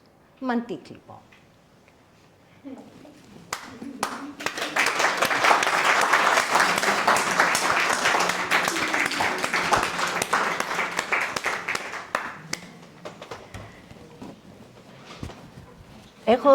Είμαι πάρα πολύ χαρούμενη γιατί άκουσα τη φίλη μου Αναστασία μια φορά εξ κατέντρα και χαίρομαι πάρα πολύ για αυτά που άκουσα και την ευχαριστώ πάρα πολύ. Το ίδιο και εσείς φαντάζομαι. Αν θέλετε κάποιες ερωτήσεις και μετά θέλω να σας πω κι εγώ ένα παραμύθι. Ερωτήσεις. Εκείνα τα 3 τα πουλιά. Τα 3 τα πουλιά. Τότε... Μου επιτρέπετε, θα πω αυτό που, το παραμύθι, το μύθο. Πού θα το βρω, περίμενε. Να το. Βλέπετε στην αριστερή μεριά, εσύ μπορείς να τα κοιτάς εδώ μαζί. Ναι, σωστά. Βλέπετε 3 σπεταλουδίτσες, οι οποίες βρίσκονται πάνω ψηλά στη μινιατούρα, η οποία μινιατούρα δεν είναι της εποχής του Ατάρ, είναι αργότερα, αλλά δεν έχει σημασία. Αν ήσασταν από κοντά θα βλέπατε ότι δεν είναι μόνο αυτές, αλλά έχει και πολλές άλλες, αλλά αυτές οι 3 είναι εμφανείς. Είναι στην πάνω μεριά της εικόνας. Εντάξει, κατά τύχη τώρα, εγώ ήθελα να σας μιλήσω για τις 3 πεταλούδες, αλλά κατά τύχη βλέπουμε δίπλα και την κλίμακα. Στην πάνω μεριά της εικόνας είναι ο Θεός, στον οποίο φτάνουν οι άνθρωποι.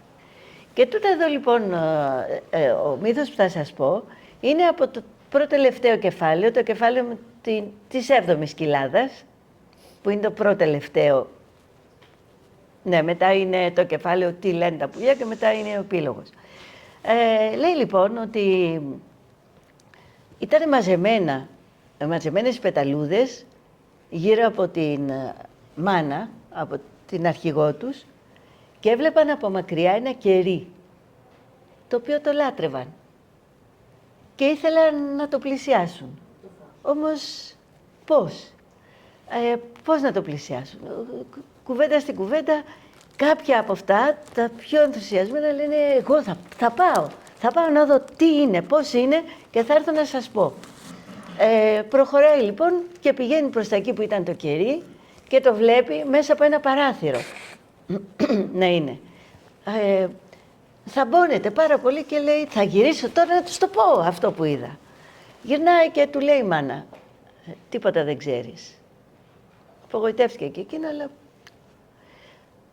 ένα δεύτερο πιο ενθουσιασμένο ακόμη λέει εγώ θα πλησιάσω, θα πάω εκεί. Πηγαίνει προς τα εκεί, μπαίνει μέσα, μπαίνει κοντά στο κερί, χαίρεται, μα μόλις πλησιάζουν τα ποδαράκια του εντόμου, τότε το έντομο βλέπει τι είναι και φεύγει. Θα πάω να πω τι είναι αυτό που είδαμε. Και εσύ δεν ξέρεις τίποτα, του είπε η μάνα, ας πούμε. Και ένα τρίτο, ενθουσιασμένο τελείως από ό,τι είδε, αποφασισμένο αυτό που αγάπησε να το καταλάβει, και εδώ σας την έννοια καταλαμβάνω όλες τις έννοιες που χρησιμοποιούμε στη γλώσσα μας, πάει εκεί, το πλησιάζει, βάζει τα πόδια του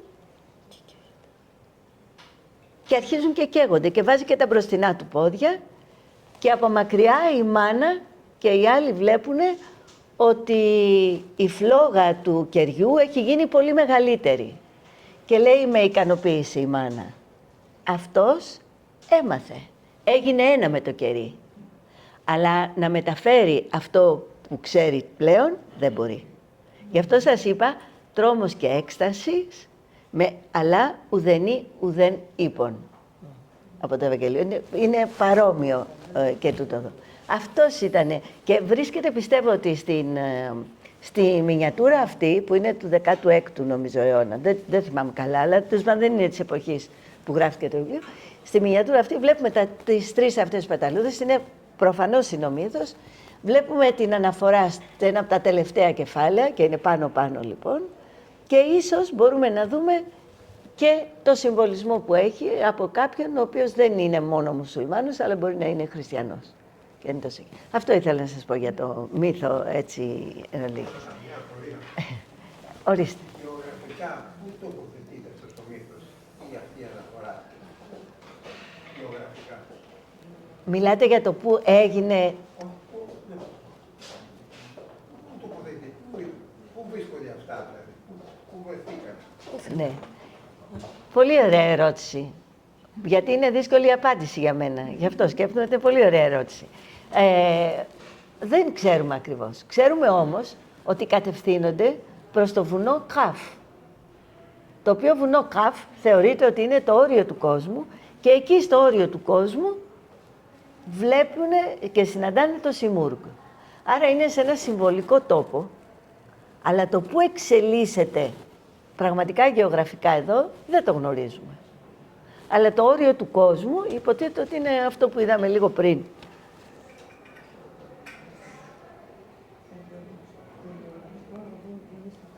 Αυτό είναι το βουνό Καφ, το οποίο βαστάει ένας άγγελος που βρίσκεται πάνω σε έναν ταύρο που βρίσκεται πάνω σε ένα ψάρι που είναι μέσα στη θάλασσα.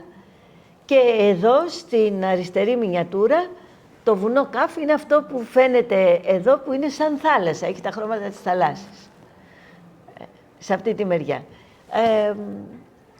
Από εκεί και πέρα, αν κάποιος άλλος ξέρει καλύτερα από μένα την ιστορία, μπορεί να σας πει και άλλες λεπτομέρειες. Εγώ δεν ξέρω καλύτερα την ιστορία, απλώς ήθελα να γυρίσετε λίγο πίσω, να δείξετε τη διαφάνεια του βουνού Καφ, που έχει σαν βάση το ψάρι. Ναι. Είναι κεφαλαιόδου σημασίας αυτή η αναπαράσταση. Και θα ήθελα Θέλει να την πάρει γι' αυτό. ή δυνατόν να τη σχολιάσουμε λίγο, γιατί είναι, νομίζω ότι είναι, λέει τα πάντα αυτό. Στην ιστορία του ανθρώπου και στην εξέλιξη του ανθρώπου. Οι συμβολισμοί είναι απίθανοι τελείως, ξεκινάει από τη θάλασσα, στηρίζεται επάνω στο βίο όλων των ανθρώπων στη γη, με μεταφορικά μηνύματα και θρησκευτικά, λόγω του Βάαλ, ας σκεφτούμε κάτω, και εκεί πάνω υπάρχει ο άγγελος που κρατάει τον υπόλοιπο κόσμο στη φτερούγα. Ναι. Και κρατάει αυτό το βουνό. Ναι. Κρατάει όλο τον κόσμο, δηλαδή τη σφαίρα. Ναι. Είναι καταπληκτικό αυτό. Τον επάνω όμως κόσμο, όχι τον κάτω. Τον κάτω είναι το ψάρι. Ναι, πάνω. Κι άλλη ερώτηση. Ξεκινάει από κάτω, από τη θάλασσα,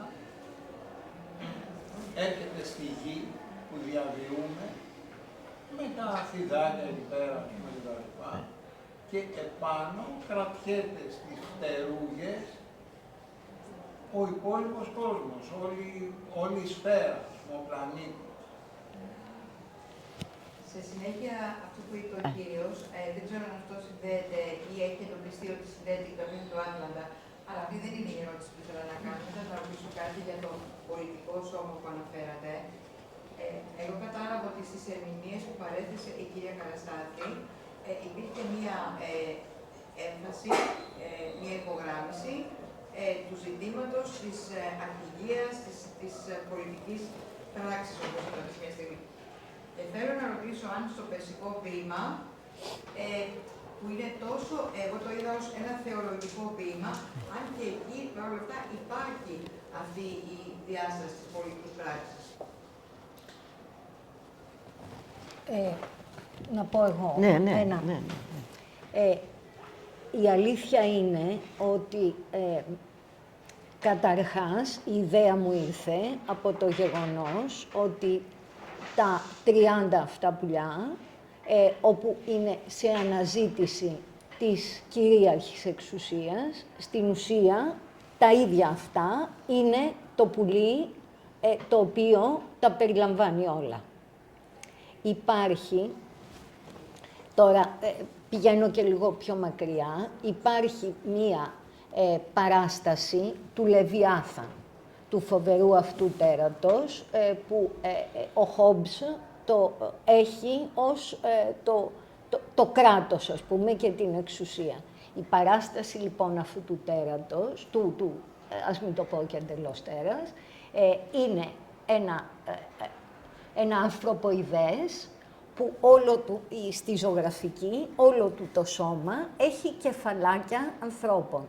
Δηλαδή, ότι αυτό το πολιτικό σώμα και αυτή η πολιτική εξουσία περιλαμβάνει, έστω και αν είναι ένας, εκφράζεται μία γενικότερη και ευρύτερη αίσθηση, ας πούμε, της πολιτικής συνύπαρξης. Κάπως έτσι. Αν και, βεβαίως, ο Λεβιάθαν δεν είναι πολύ καλός, είναι μια καταπιεστική εξουσία και εκεί στον Χόμπς αναφέρεται κάτι πολύ σημαντικό, ότι όταν αυτή η μία εξουσία γίνεται υπερβολικά καταπιεστική, διαλύεται η πολιτεία για να υπάρξει ένα καινούριο, ας το πούμε, κοινωνικό συμβόλαιο. Δηλαδή, ο ίδιος το κράτος στηρίζεται σε ένα κοινωνικό συμβόλαιο. Εκχωρείς και προστατεύεσαι, ας πούμε. Και θεωρώ, τώρα από την άλλη μεριά, έβαλες και εδώ τη φωτογραφία και υπάρχει... ο Σουχρεουάρντι. Ναι. Ο Σουχρεουάρντι, ο οποίος είπε αυτά περίπου τα θέματα. Ναι, αυτά που περιγράφει ακριβώς το Μάντιο Γκουλτάρι ως ένα πνευματικό ταξίδι, αυτός συνδέει την αναζήτηση και τον βασιλέα ως την πραγματική εξουσία, η οποία πραγματική εξουσία συνδέεται με το φως. Συνδέεται δηλαδή με την αλήθεια. Και είναι παρόμοια με Ναι, αυτά επίσης, να σας πούμε ότι δεν είχαμε καμία συνεργασία.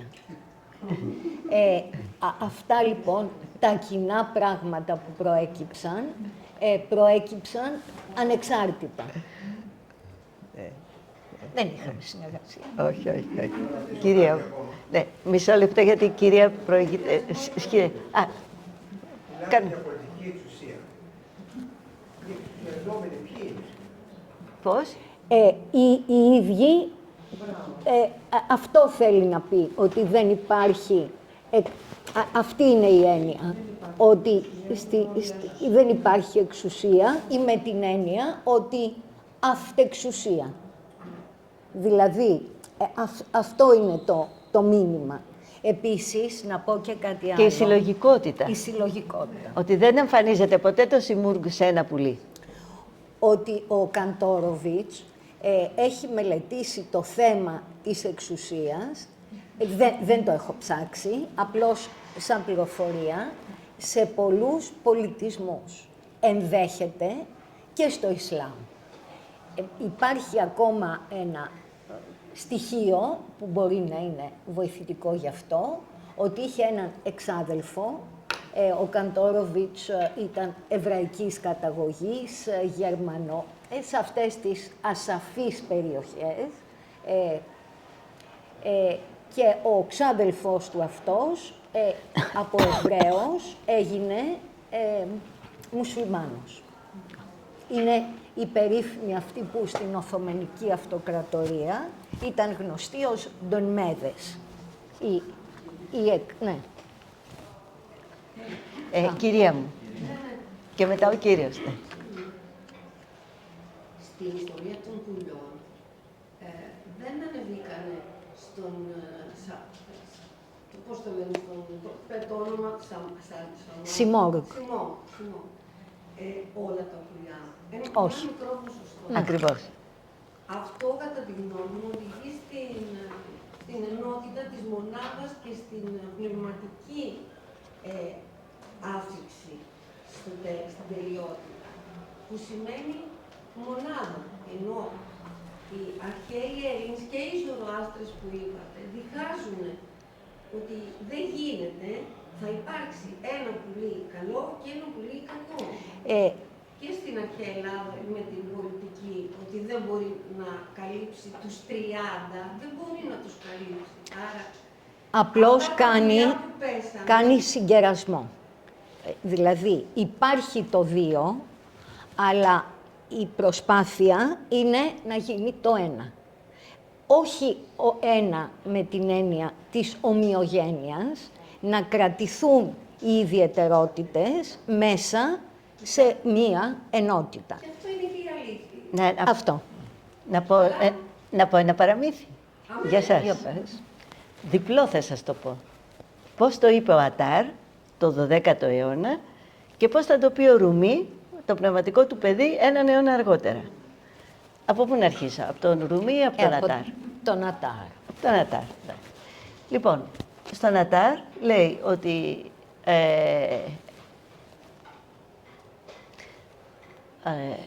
κάποιος είναι ερωτευμένος και πάει να βρει το αντικείμενο του πόθου του και χτυπάει την πόρτα.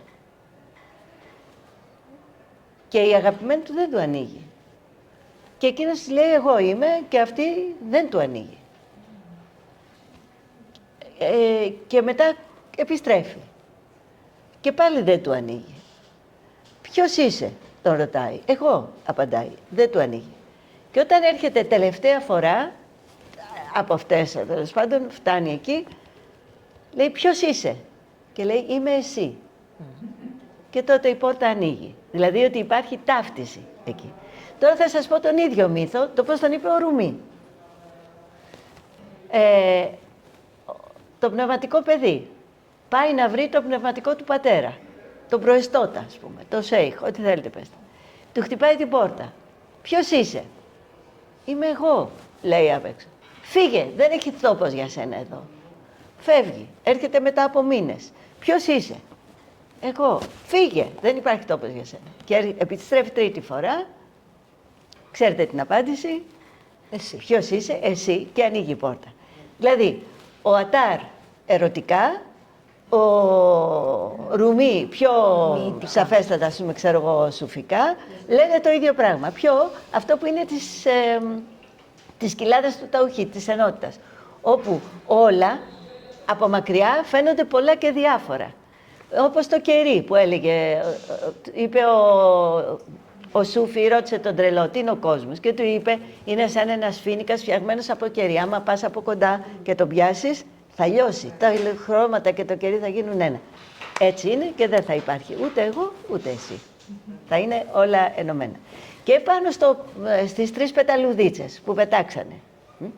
Εκείνη την ώρα ξέχασα να σας το πω, αλλά αξίζει να το πούμε. Η συνέχεια της ιστορίας είναι ότι, ναι, εντάξει, χάθηκε η πεταλούδα και είπε η μάνα ότι αυτή έμαθε και ξέρει τώρα τι είναι το κερί και δεν μπορεί να το πει σε κανέναν. Είναι άφατο αυτό. Και συνεχίζει και λέει, άμα έτσι δεν εξαφανιστείς μπροστά σε αυτό που θαυμάζεις, δεν γίνεται τίποτα. Όπως και με τον Χριστό. Περίεργος πώς. Με τον Χριστό, ο οποίος τα έδωσε όλα, αλλά μείνανε τα αγκάθια στο κεφάλι του. Όσο είχε τα αγκάθια, ακόμη δεν είχε χωριστεί. Δεν ήταν τίποτα γι' αυτόν. Η έννοια δηλαδή, και εδώ είναι πολύ ενδιαφέρον, γιατί έβλεπες ότι σαν να απολογείται κατά κάποιο τρόπο εδώ ο μουσουλμάνος στη χριστιανική θεωρία, όπως στη χριστιανική θεωρία υπάρχει η ένωση ανάμεσα σε άνθρωπο και Θεό, αλλά αυτοί οι δύο παραμένουν διαφορετικοί. Στο Ισλάμ δεν παραμένουν διαφορετικοί, ενώνονται απολύτως. Ναι, αλλά ο Θεός είναι μέσα μας. Ναι. Υπάρχουν άλλες ερωτήσεις? Ναι. Ο κύριος, όμως, ένας κύριος. Η ερώτησή μου απαντήθηκε, ήταν φιλολογική. Αν η μετάφραση είχε γίνει από αραβικά, αλλά είδα στο βιβλίο το οποίο πήρα, ότι η απόδοση της κυρίας Λεουσί βασίζεται σε αγγλικές, γαλλικές και γερμανικές μεταφράσεις. Απλώς αυτή είχα μια απορία κατά πόσον. Κοίταξε, ξεκίνησε Πάνω σε αυτό θέλω και εγώ να σας απαντήσω. Ναι. Ξεκίνησε με περσικά, με Πέρσες. Απλώς ήταν και υπήρξε μια πρώτη μετάφραση, την οποία την είδα κι εγώ, και ήταν αδύνατον να... Ό,τι και να έφτιαχνες, δηλαδή ό,τι επιμέλεια και να έκανες αυτό το κείμενο, δεν μπορούσες να το προσεγγίσεις. Να το κουμαντάρεις. Απλώς το έχει δει κάποιος που ξέρει τη γλώσσα, ώστε να μπορεί κατά κάποιο τρόπο να υπάρχει μια αίσθηση της πρωτότυπης. Λέει μέσα, διάβασα, ότι φυσικά αναγνωρίζει η μεταφράστρια ότι είναι μια απόδοση αποδόσεων. Απόδοση. Και μια μικρή παρατήρηση σε αυτά που είπατε τώρα για την ένωση στο Ισλάμ και με τον χριστιανισμό. Και στο χριστιανισμό, σε αιρετικά κείμενα, ίσως μυστικά, υπάρχει η ένωση, παρόλο που φαίνεται στο Ισλάμ να είναι πιο συχνή, ίσως σε μυστικούς. Αλλά έχουμε και εμείς μυστικούς και στην γερμανική, ο Μάιστερ Έκχαρτ και άλλοι, όπου φαίνεται να υπάρχει, να καταργείται η ατομικότητα, το οποίο είναι λίγο αιρετικό. Γι' αυτό αν μιλήσετε με ανθρώπους της Εκκλησίας, θα σας πω ότι αυτά είναι επικίνδυνα πράγματα. Πιστεύω ότι η έννοια του προσώπου είναι που κάνει τη διαφορά και με τον Έκχαρτ και με το Ισλάμ. Ότι στην Ορθόδοξη θεολογία υπάρχει η έννοια του προσώπου. Το πρόσωπο μένει πρόσωπο, το οποίο επειδή θέλει ταυτίζεται ή δεν ταυτίζεται. Και επίσης, επειδή είπατε τον ησυχασμό, φυσικά πρέπει να κοιτάξουμε και τον Άγιο Γρηγόριο Παλαμά. Μιλήσατε για τον ησυχασμό. Ακριβώς είναι αυτής της εποχής, ναι. Παλαιότερα, ναι. λίγο παλαιότερα, ενώ ο Παλαμάς είναι... Ναι. Είναι το 1300, εκεί. Ναι. Και βέβαια, αν ψάξει κανείς τις ρίζες όλων αυτών και διαβάσει Πλωτίνο, η έννοια του ενός. Σωστό. Και η άνοδος στο η ενότητα που είπατε, πάει και στους νεοπλατωνικούς δηλαδή. Ναι. Ορίστε. Δύο πράγματα. Το ένα είναι, αν μπορείτε να πείτε κάτι περισσότερο για τον αριθμό 30. Μπράβο. τι σημαίνει σε αυτόν τον πολιτισμό, και στο Σούφι ή στο Αραβικό. Και η προηγούμενη παλιότερη έκδοση που ήταν πεζογραφική απόδοση, πόσο απέχει, ας πούμε, από το αυθεντικό κείμενο? Το έχετε συγκρίνει? Να αρχίσω τώρα εγώ από τη δεύτερη ερώτηση. Και μετά θα πάω στην πρώτη, λόγω πονηριάς. Γιατί στην πρώτη δεν έχω να πω τίποτα. Καταλάβατε. Οπότε αρχίζω από αυτό, αλλά θα δείτε ότι και εδώ δεν ξέρω να σας πω τίποτα. Γιατί εγώ δεν ακολούθησα ούτε τη μία ελληνική μετάφραση, ούτε την άλλη. Ακολούθησα τη μετάφραση που είχε κάνει ο πρώτος Ιρανολόγος το 1750, ο Γκαρσί, και διάβασα όλο το κείμενο στα γαλλικά και όχι στα περσικά, γιατί δεν ξέρω περσικά, και το συνέκρινα με τις γνώσεις που έχω ως αραβολόγου, υποτίθεται, και έτσι σας είπα ό,τι σας είπα. Είναι σίγουρο όμως ότι στο Μεσαίωνα, όταν μιλάμε για ποίημα, δεν ξέρουμε τι λέμε. Με συγχωρείτε που σας το λέω, αλλά κάπως έτσι είναι. Δηλαδή, στο Μεσαίωνα και στα ελληνικά κείμενα και στα αραβικά και στα περσικά είναι τόσο η γλώσσα τόσο πολύ δουλεμένη, που υπάρχει στα αραβικά μεν το λεγόμενο σάζο, αλλά και σε εμάς ο έριθμος πεζός λόγος. Άρα και τα δύο είναι βαθιά συνδεδεμένα. Και άρα πώς τα αποδίδει κανείς? Τις εκδόσεις αρχέτυπο αναφέρεστε εσείς, φαντάζομαι. Ναι. Ναι, που έχουν εκδώσει. Και τώρα εδώ βλέπουμε μια ποιητική γραφή. Αυτά μπορεί να συγκλίνουν με το δικό τους τρόπο, αλλά είμαστε σε μεγάλη απορία. Παραδείγματος χάρη σε εμάς. Πόσοι δεν μιλάνε για το Διγενή Ακρίτα και πόσες φορές παρουσιάζεται ο Διγενής Ακρίτας σε πεζό λόγο.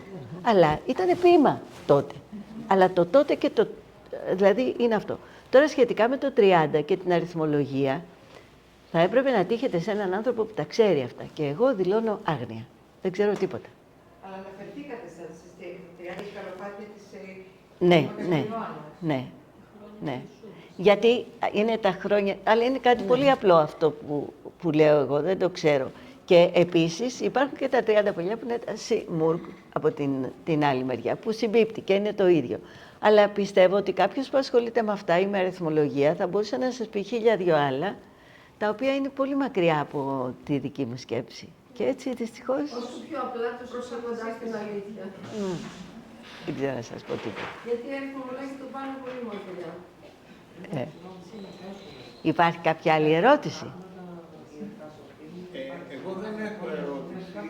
Δεν ξέρω αν μου επιτρέπετε να κάνω ένα σχόλιο για αυτά που άκουσα σήμερα. Αλίμονο.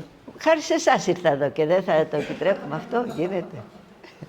Σε αυτό το περίφημο ταξίδι που μας κάνατε μέσα σε ιστορικά γεγονότα, μέσα σε μυθοπλασίες. Μήπως εσύ ήξερα να πει κάτι για το 30 και εγώ σε έκοψα. Συγγνώμη. Εγώ έφτασα στο άγαλμα που υπάρχει στους Δελφούς και αναφέρεται στον Ηνίο. Ο Ηνίοχος εκεί προσφέρεται στο φιλοθεάμον κοινό χωρίς χέρια και χωρίς άρμα. Αυτά λοιπόν που άκουσα σήμερα, σκέφτομαι ότι οι εξουσίες στον κόσμο γενικά και στον άνθρωπο είναι ένα δεξί χέρι για το συναίσθημα και ένα αριστερό για την πράξη.